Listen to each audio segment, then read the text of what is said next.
Irã apresenta novos sistemas de defesa aérea em 3 pontos do Golfo Pérsico, diz mídia. As forças do Corpo da Guarda Revolucionária Islâmica do Irã apresentaram novos sistemas de defesa aérea instalados em 3 ilhas iranianas no Golfo Pérsico, informou a agência estatal Tasnim neste sábado, 22 de 3 de 2025. O exército demonstrou os mais recentes sistemas de defesa aérea implantados nas ilhas iranianas. Os complexos de mísseis são capazes de atingir alvos marítimos a até 600 km de distância, a partir das bases localizadas em Gran Tambi, Pequeno Tambi e Abu Musa, informou a agência.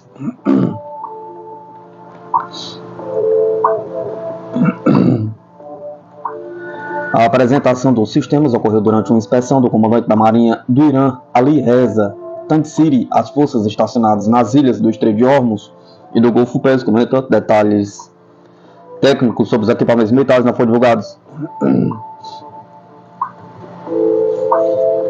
Também neste sábado, a agência estatal iraniana IRNA informou que o Irã e a Rússia continuarão seus esforços para fortalecer uma ordem mundial multipolar, cooperando ativamente no âmbito da Organização de Cooperação de Xangai e do BRICS. Irã e Rússia seguirão empenhados na construção de uma ordem mundial justa e multipolar, que inclui a colaboração em blocos como o BRICS e OCS. Além disso, ambos os países trabalharão para expandir essas organizações internacionais, afirmou. A Irã destacou que o Irã e a Rússia estão sob sanções ocidentais e prevê que a parceria entre os dois países continuará se aprofundando.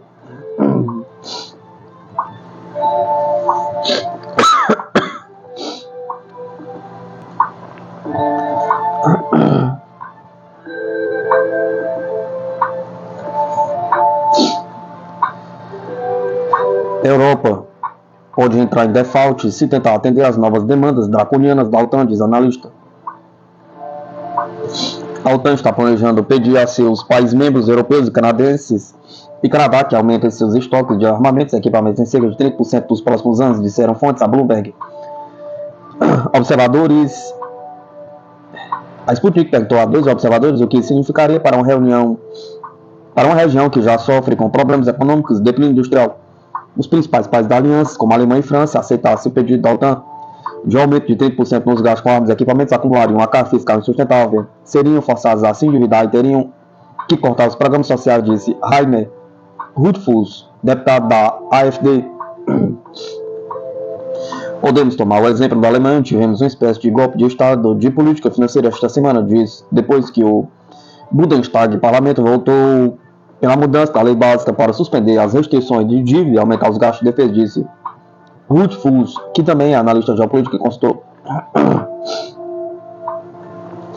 As restrições orçamentárias que estavam até mesmo inscritas em nossa Constituição precisaram ser alteradas para obter a flexibilidade financeira a fim de investir tanto em defesa.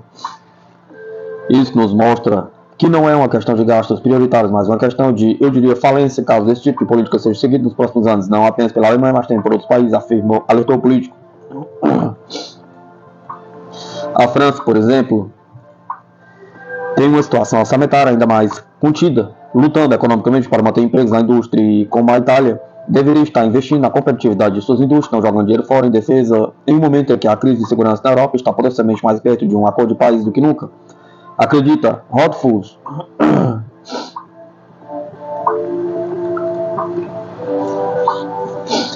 Quanto à Alemanha, se seu declínio industrial piorar, ela não será capaz de financiar a União Europeia na faixa de 25% dos gastos do bloco, o que teria sido efeitos colaterais para os outros membros, alertou o parlamentar.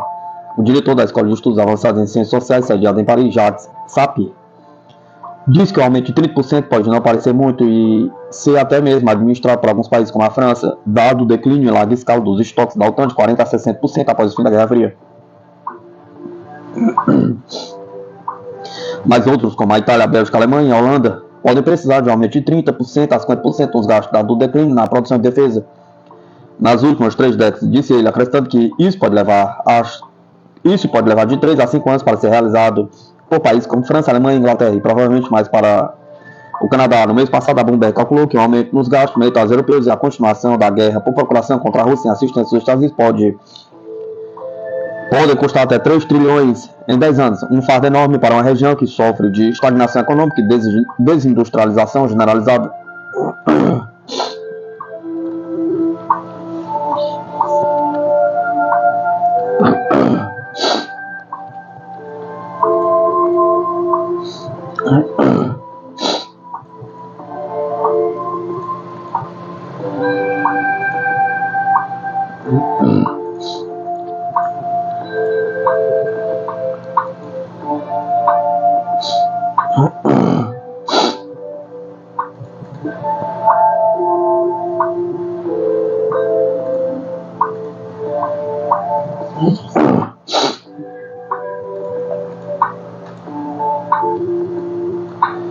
A Rússia tem superioridade aérea? Pergunta. Su-35S e S-400 alegadamente derrubam o F-16 do regime de Kiev.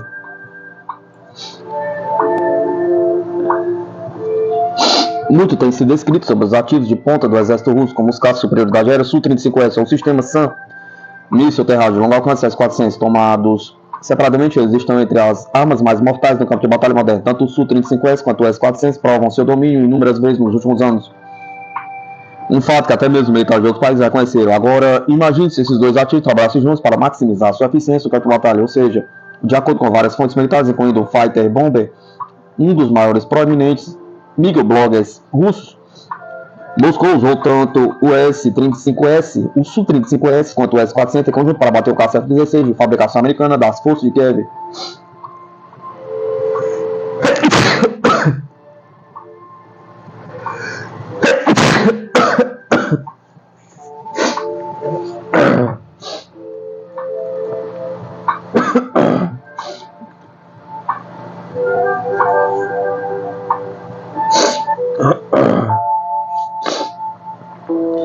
Em 19 de março, a informação sobre o evento também foi compartilhada pelo Riba, outro proeminente microblogger, citando relatórios militares ainda não confirmados. Sua postagem alegou que um jato de caça F-16 do regime de Kiev foi abatido sobre o nordeste do Oblast de Sumy.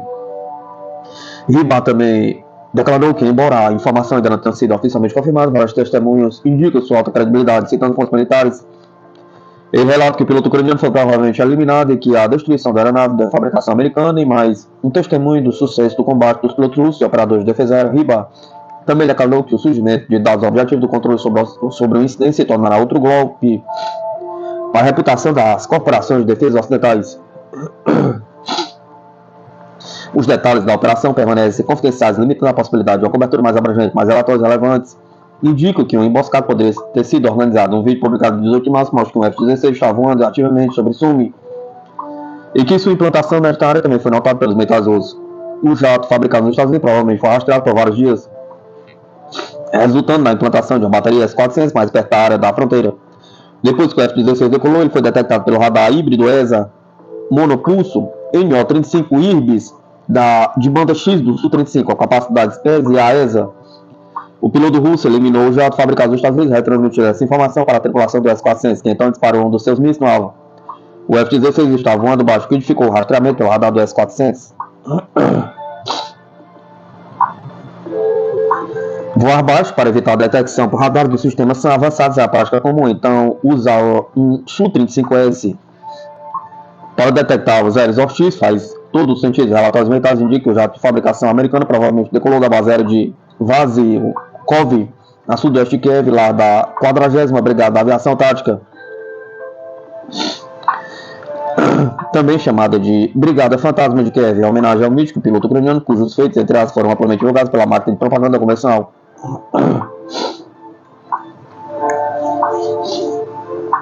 A base aérea abriga MiG-29S da área soviética, que são geralmente usados em uma função de bombardeio tático nas proximidades do Oblast de Kursk, geralmente lançando sua carga útil sobre o Oblast de Sumy. O F-16 estava supostamente fornecendo cobertura aérea para os MiG-29 à distância, e aparentemente foi neste momento que o jato de fabricação americana foi pego de surpresa.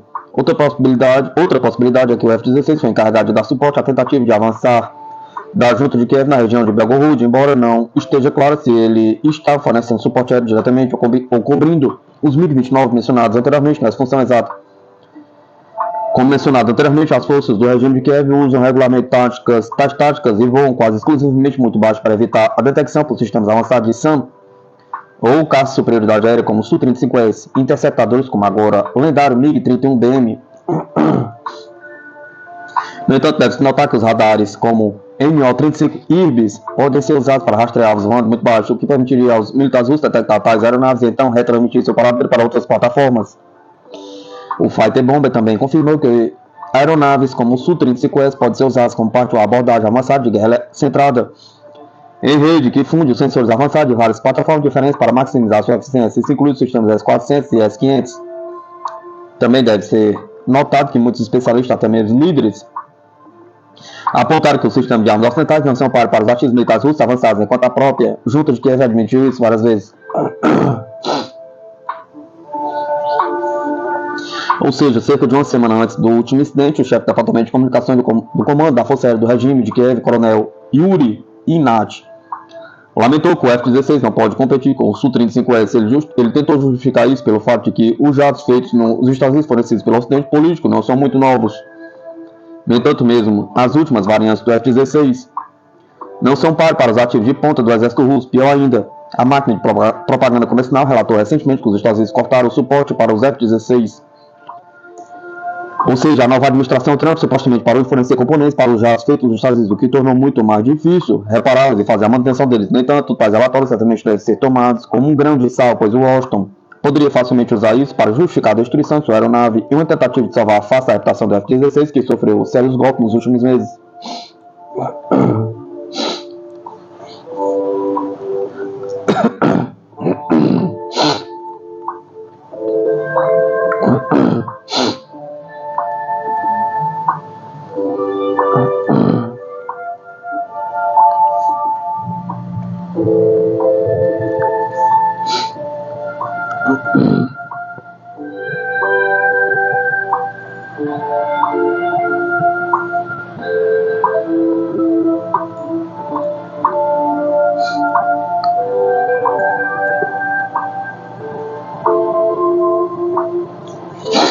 Marinha do Brasil e Força Aérea Brasileira interceptaram em uma operação secreta e real com poderosos aviões MiG, fragatas e corvetes, um navio espião russo na zona econômica exclusiva do Brasil. Em fevereiro de 2020, o silêncio do Atlântico Sul foi rompido por uma ameaça invisível e altamente sofisticada. O navio espião russo navegava secretamente dentro da zona econômica exclusiva do Brasil, sem aviso prévio, com suas intenções ocultas. A embarcação desafiava a soberania brasileira, é uma região crítica para as comunicações globais. A resposta da Marinha do Brasil e da Força Aérea Brasileira foi imediata e implacável, desencadeando uma caça intensa para localizar e neutralizar a intrusão. O que aconteceu nos 6 dias seguintes revelou a ousadia russa e a determinação das Forças Armadas brasileiras em proteger seus interesses estratégicos. Continue lendo e descubra como a Marinha do Brasil e a Força Aérea Brasileira, em uma operação digna de filme de espionagem, localizaram e confrontaram o sofisticado navio russo e um ataque suspeito de espionagem brasileiros. Sabe os detalhes das manobras ousadas, das tecnologias desenvolvidas, os bastidores dessa operação que testou os limites da inteligência da vigilância nacional e pleno no Atlântico Sul.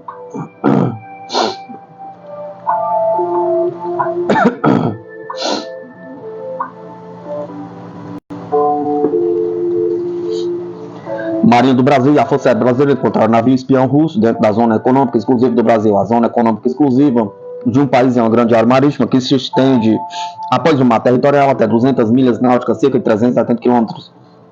Embora sejam águas internacionais de livre trânsito para navios estrangeiros, essa é uma área em que, como o nome sugere, apenas o país costeiro tem autorização para explorar atividades econômicas, como a pesca e a extração de petróleo. Atividades de pesquisa oceanográficas realizadas por navios estrangeiros também são proibidas, assim como operações de espionagem, embora não seja ilegal por uma espécie de acordo de cavalheiros. Nenhuma marinha do mundo, com exceção das marinhas dos Estados Unidos e da China, realiza exercícios navais dentro da zona econômica exclusiva de outro país. Até mesmo o trânsito de um navio militar pela zona econômica exclusiva de outro costuma ser previamente comunicado para evitar incidentes diplomáticos. Dentro das zonas econômicas exclusivas, costumam passar cabos submarinos que ligam o servidor de internet de países de diferentes continentes. Estima-se que esses cabos respondem por 99% das comunicações transoceânicas e 97% das conexões de internet no mundo. Por isso, são alvos constantes de espionagem, já que comunicações militares, em muitos casos, também utilizam Esses cabos submarinos, quando se fala de espionagem de cabos submarinos, um dos equipamentos militares mais modernos do mundo para realizar esse tipo de missão é o navio russo de colete de inteligência para fins especiais Yantar, com 5,7 mil toneladas de deslocamento e 108 metros de comprimento, é equipado com sensores de alta tecnologia para rastrear o fundo do mar. O governo russo alega que não se trata de um navio de espião, mas apenas de um navio de pesquisa oceanográficas. O serviço de inteligência da Irlanda flagrou agentes russos operando a partir de Yantar, investigando cabos submarinos de fibra ótica que conectam a Europa aos Estados Unidos. A segurança dos dados que passam pelos cabos é uma preocupação central de Washington e Europa. O temor ocidental é que pontos fracos de estrutura desses cabos possam permitir o hackeamento das informações ou até mesmo que eles sejam cortados, interrompendo o tráfego de dados. Tal ação seria uma catástrofe para a economia e a segurança da OTAN. No final de outubro de 2015, fontes de inteligência dos Estados Unidos relataram que o navio russo estava pela primeira vez dentro de águas territoriais norueguesas, seguindo ao norte, ao longo da costa daquele país. Em 2017, o Yantar foi localizado pela Marinha Israelense no Mediterrâneo Oriental, perto de um cabo submarino que ligava Israel ao Chipre. Tamanha era a preocupação dos ingleses com suas comunicações submarinas que no início de 2020 o navio russo Yantar, em passagem pela Europa, foi escoltado pela Força Aérea Inglesa, enquanto atravessava o Canal da Mancha em direção ao Uruguai, onde iria cumprir a agenda militar diplomática. No entanto, o que se sabia é que a viagem ao Uruguai era apenas uma desculpa russa. Na verdade, o Yantar rumava para o Brasil. Como se sabe, existem questões dentro das Forças Armadas que não podem ser divulgadas à imprensa, mas conhecendo os bastidores do Serviço de Inteligência Militar, pode-se supor que a inteligência da Marinha do Brasil já havia alertado o comando da esquadra sobre a necessidade de proteger os cabos submarinos brasileiros. Afinal, o navio russo, temido por este tipo de espionagem, estava se dirigindo ao Atlântico Sul. Durante as suas operações de monitoramento litorâneo, a Marinha do Brasil localizou em seus radares no dia 10 de fevereiro de 2020 um navio até então não identificado dentro da zona econômica exclusiva brasileira. Como não havia nenhum navio mercante com rota planejada e informada para aquela área, e como nenhum navio militar estrangeiro havia comunicado trânsito por ali, os marinheiros controladores do Centro Integrado de Segurança Marítima do Rio de Janeiro entraram em contato via rádio com o navio ainda não identificado para questionar quais eram as suas atividades dentro da zona econômica exclusiva brasileira. Logo após essa primeira tentativa de contato, que foi completamente ignorada pelo comandante do navio desconhecido, a embarcação desapareceu do radar.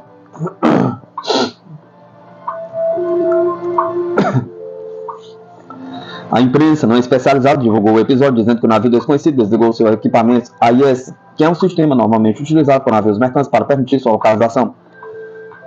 No entanto, é evidente que um navio espião não estaria navegando com o AIS ligado. A causa mais provável do desaparecimento dos radares foi a ação de guerra eletrônica realizada pelo navio russo. Um sinal de alerta foi imediatamente emitido no navio com atitudes muito suspeitas estava desaparecido dos radares navegando dentro da zona econômica exclusiva brasileira.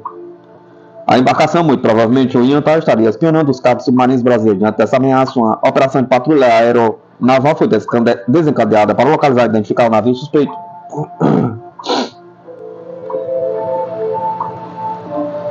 Nessa situação, havia um SP-3 Orion da Força Aérea Brasileira armados com poderosos mísseis antinavio Harpoon e avião de caça de ataque naval de aviação naval A4 Skyhawk foram imediatamente acionados. No entanto, ao chegar às coordenadas informadas pelos controladores de navegação, não encontraram nada.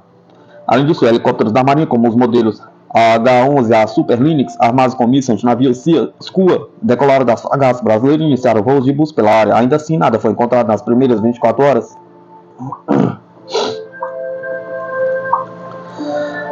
As operações de busca continuaram. Todas as fragatas e corvettes brasileiras que estavam navegando nas águas próximas à costa sudoeste foram designadas para patrulhar a gigantesca região. Além disso, dezenas de navios de patrulha também foram mobilizados. A zona econômica exclusiva do Brasil é imensa, com cerca de 3,6 milhões de quilômetros no total.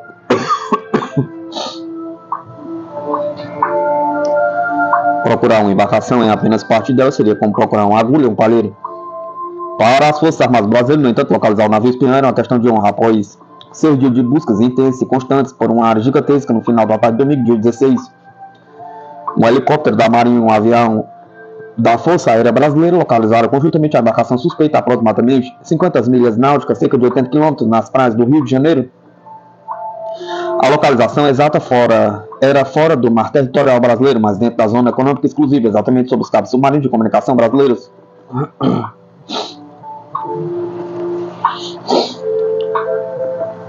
A suspeita se confirmou. A embarcação era realmente um navio espião russo, ou seja, a Marinha e a FAB haviam encontrado os espiões russos, como se diz em popular. Com a boca na botija, a atitude suspeitíssima do navio era corroborada pelo fato de o adido militar russo em Brasília não ter comunicado em nenhum momento à Marinha do Brasil que o Yantá estaria de passagem pela zona econômica exclusiva brasileira. Tampouco o comando do navio fez contato prévio. Pelo contrário, a embarcação tentou se ocultar, apostando que a Marinha e a FAB não conseguiria localizar em uma área tão extensa.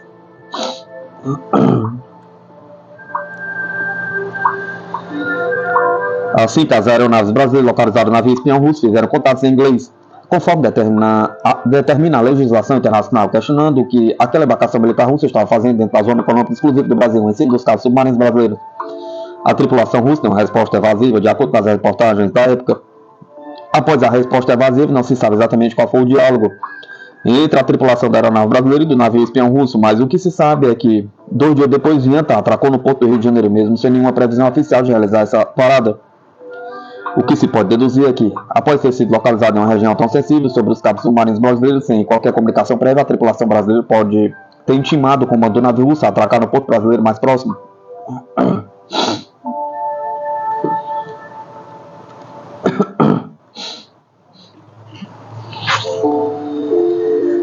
Essa ação teria o objetivo de forçar o comando russo a dar explicações sobre as atividades na área, evitando assim sofrer um processo internacional sob acusação de espionagem ou realização de pesquisas oceanográficas não autorizadas.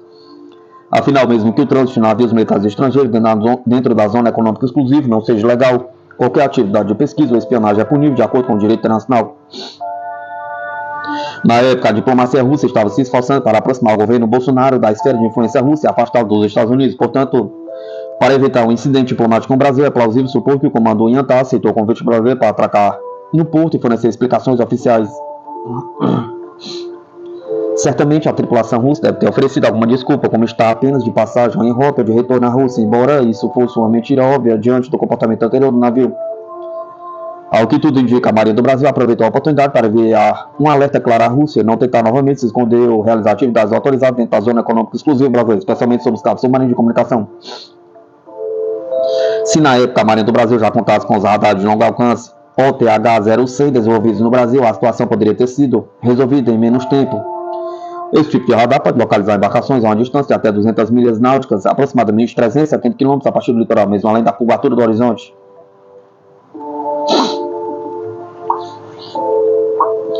No entanto, na ocasião, a Marinha dispunha apenas de um radar OTH instalado no Rio Grande do Sul. A busca levou 6 dias, uma demora que poderia ser evitada com o uso de tecnologias mais avançadas. Atualmente, com o radar militar OTH-01 em funcionamento e planos para ampliação dessa tecnologia ao longo da costa brasileira, a Marinha está mais preparada para monitorar embarcações suspeitas e proteger suas infraestruturas críticas, como os cabos submarinos. Esse avanço coloca o Brasil em uma posição de destaque no monitoramento e defesa de sua zona econômica exclusiva, com capacidade de identificar e afugentar navios, espiões e outras ameaças potenciais em tempo recorde.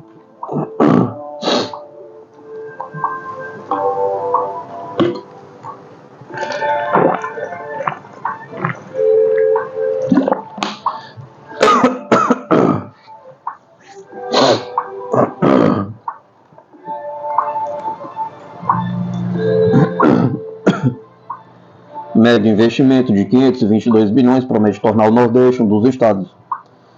Tornar o Nordeste um dos regiões mais importantes do mundo, gerar 30 mil empregos e transformar o Brasil, líder global, na produção de combustível do futuro.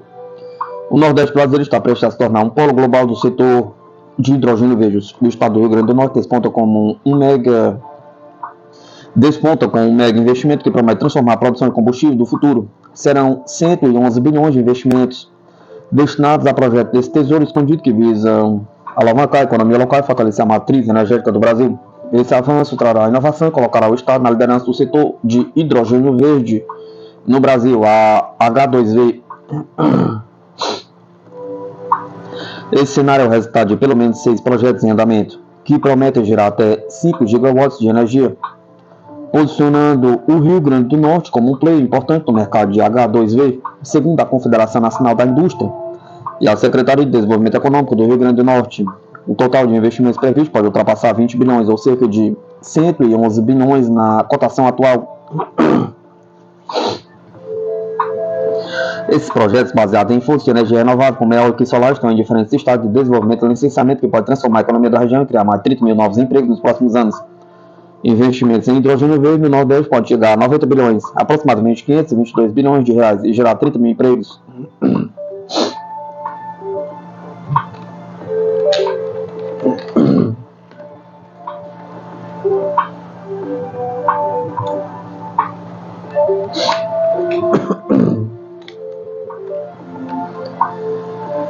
Entre os projetos, 3 já estão avançando com a fase de licenciamento ambiental. Além disso, o Estado está focado na viabilização do porto indústria, que será fundamental para o escoamento da produção de hidrogênio verde. Essa infraestrutura será crucial para garantir que o Estado consiga atender a demanda crescente por energia limpa.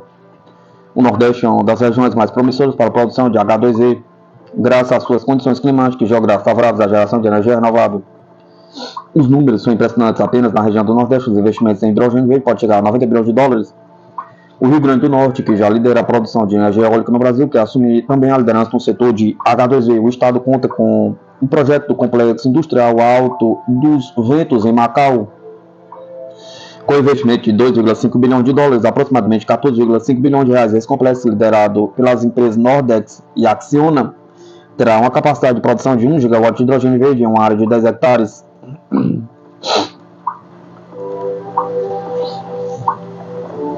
Outros estados do Nordeste, como Ceará, Piauí e Bahia, também estão mirando o hidrogênio verde como alternativa econômica e sustentável. O estudo Hidrogênio Sustentável, Perspectiva para o Desenvolvimento Potencial para a Indústria Brasileira, da CNI, destacou a importância da região para o avanço do combustível do futuro.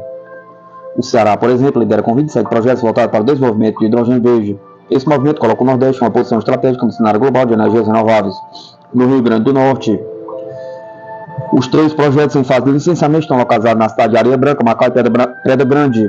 Segundo Hugo Fonseca, secretário adjunto de Desenvolvimento Econômico, o foco é atrair investimentos que permitam explorar as áreas com maior potencial de produção do H2V. Contudo, os detalhes do projeto permanecem confidenciais, pois estão em fase de acordos preliminares e memorandos de entendimento. Empresas como a Neoenergia, Enterprise, Maturati, participações estão envolvidas nas negociações.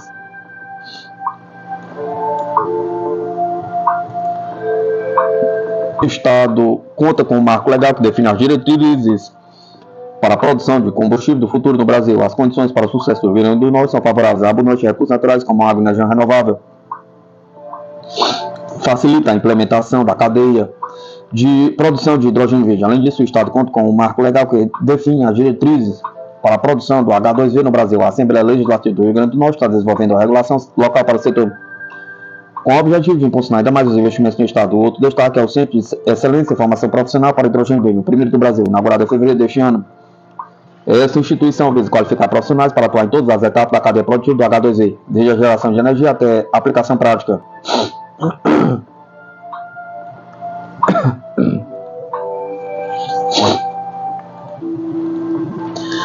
A mão de obra qualificada será essencial para atender a crescente demanda do setor, fortalecendo a posição do Estado como líder da produção do hidrogênio verde.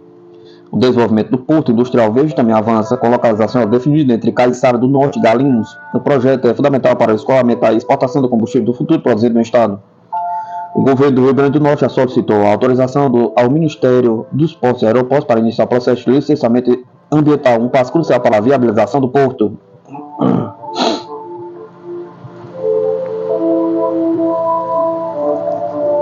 Com um investimento de 5,6 bilhões, o Porto Indústria Verde será desenvolvido em uma área de 3 mil hectares, seguindo o modelo de parceria público-privada. A expectativa é que o porto se torne um centro estratégico para a exportação de hidrogênio verde e outros produtos sustentáveis. O processo de licenciamento ambiental do porto tem custo estimado em 12 milhões e parcerias com o BNDES e o Ministério dos Portos estão sendo negociadas para garantir o apoio financeiro necessário.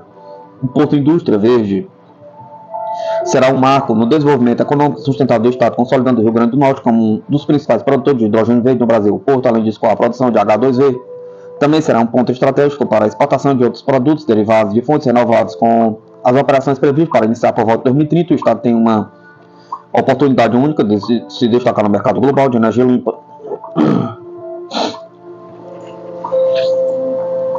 O Nordeste brasileiro está em uma posição privilegiada para se tornar líder mundial na produção de hidrogênio verde, com investimentos bilionários. Um ambiente favorável e apoio governamental. O Rio Grande do Norte desponta como protagonista da revolução energética. Fabricante brasileiro Embraer entra na mira das potências globais e KC-390 vira estrela em meio à crise entre a Europa, a Rússia e Estados Unidos, após pacote bilionário da OTAN envio de mísseis e envio do míssil brasileiro à Marinha Francesa. A fabricante brasileira Embraer tem ganhado destaque entre as nações europeias da OTAN após a aprovação de um pacote trilionário voltado à modernização das Forças Armadas em resposta à crescente tensão militar no continente. O cargueiro militar KC-390 Millennium desponta como uma das opções preferenciais de diversos países do bloco em um momento de instabilidade entre os Estados Unidos e a Rússia. Com um investimento estimado em 1 trilhão de euros, países como Alemanha, França, Polônia lideram os esforços de reequipamento militar. Nesse cenário, o KC-390, fabricado pela Embraer, atrai atenção por sua versatilidade, menor custo em relação a modelos concorrentes e alta interoperabilidade com os padrões da OTAN. A aeronave se destaca frente a modelos como o Boeing KC-46 Pegasus, a Airbus A400M, Lockheed C-130J. A Polônia tem intensificado seus investimentos em defesa e demonstrou interesse no cargueiro brasileiro durante uma conferência sobre o futuro de sua força aérea ocorrida em Varsóvia. O governo polonês retomou planos de modernização e ressaltou a urgência de ampliar suas capacidades de transporte e abastecimento aéreo, colocando o modelo da Embraer como forte candidato.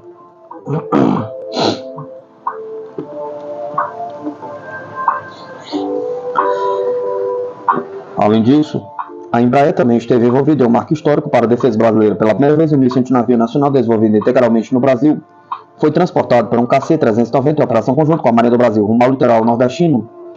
O armamento será utilizado em um exercício militar inédito com a Marinha de Guerra francesa, avaliando a capacidade logística da aeronave em cenários de combate realistas.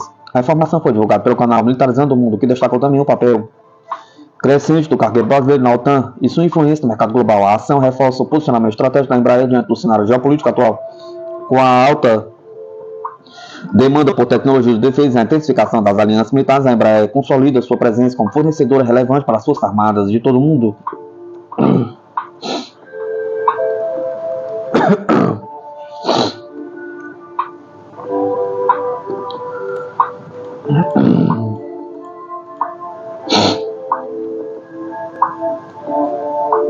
O Estado brasileiro recebe investimento astronômico de 1 bilhão para revolucionar sua infraestrutura portuária e hidroviária. O Piauí acaba de garantir 1 bilhão em investimentos para transformar sua infraestrutura portuária e hidroviária. A revitalização do Porto de Luiz Correia e a criação da hidrovia do Parnaíba prometem acelerar a economia local, reduzindo o custo logístico, gerando novos negócios e fortalecendo a conexão entre cidades. Uma revolução no transporte e turismo. O Estado brasileiro, situado no coração do Brasil, acaba de receber um anúncio que promete mudar sua economia e logística para sempre. O investimento bilionário está prestes a transformar a infraestrutura do Estado, especialmente nas áreas portuária e hidroviária. Com um aporte de 1 bilhão, o governo federal planeja dar um impulso significativo no transporte de cargas e no desenvolvimento econômico de uma das regiões mais promissoras do Nordeste.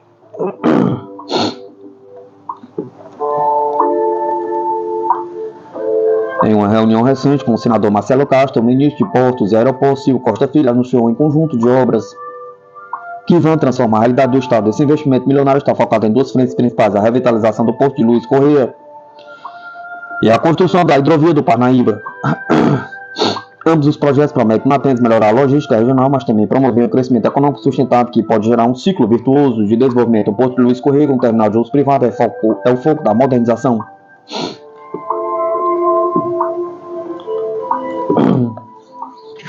Esse porto tem um papel crucial na movimentação de mercadorias no estado, incluindo minérios, pescados e produtos agrícolas. A modernização do porto visa aumentar a eficiência no transporte fluvial dessas mercadorias, o que contribuirá diretamente para a expansão do comércio e do turismo na região.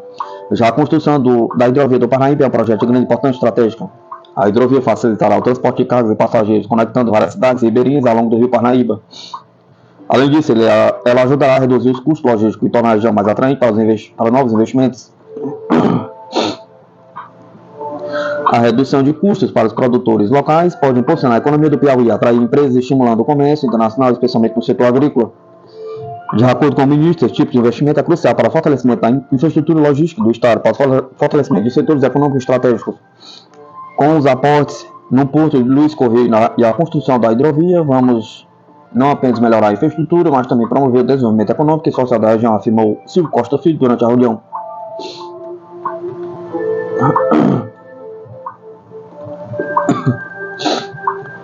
Esses dois projetos são muito mais do que apenas obras de infraestrutura.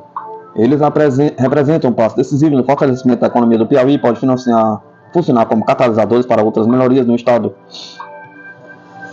O Porto de Luiz Correia, por exemplo, será um ponto crucial para a movimentação de mercadorias. Uma modernização terminal de uso privado poderá suportar um volume maior de operações, aumentando sua competitividade no mercado nacional e internacional. A hidrovia do Parnaíba, por sua vez, é um projeto essencial para a conectividade da região.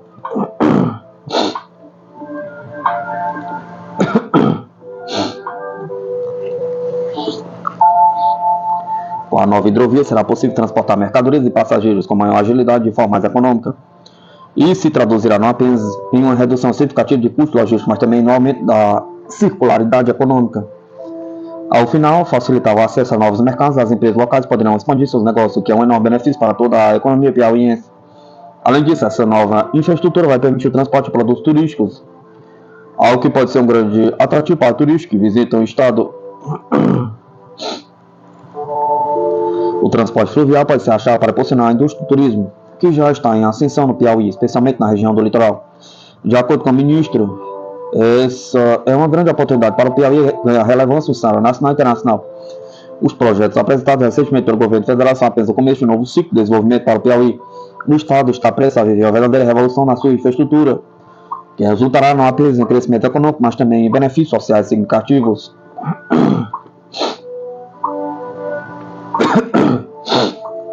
De acordo com informações divulgadas pelo Ministério de Portos e Aeroportos, Silvio Costa Filho reafirmou seu compromisso com o Estado, destacando que quando o Piauí cresce, todo o Nordeste cresce, consequentemente o Brasil se beneficia. Segundo ele, os investimentos visam não apenas modernizar a infraestrutura, mas também fortalecer a economia, gerar mais empregos e oportunidades para os piauienses. Esses projetos podem representar um ponto de partida para a nova era de desenvolvimento para o Estado do Piauí, que se destaca não só por seu potencial natural, mas também pela sua capacidade de transformar seus desafios em oportunidades.